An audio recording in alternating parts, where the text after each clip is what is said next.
Qizlar, sizlarga hozir qovoqlarni ko'taradigan mashq ko'rsataman. Bu mashqlarni har kun bajarsangiz bo'ladi. Buning uchun kaftlarimizni qoshimizni ustiga qo'yamiz, fiksatsiya qilamiz va pastga qarab ko'zingizni yumishga harakat qilasiz. Qani, boshladik. 1, 2, 3, 4, 5, 6, 7, 8, 9, 10, 11, 12, 13, 14, 15.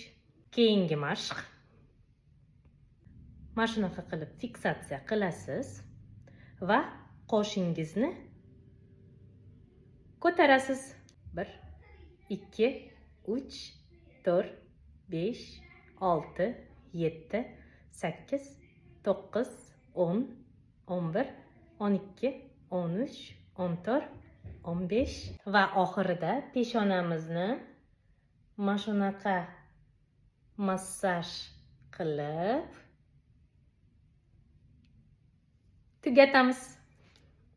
Har doim go'zal va sog'lom qoling.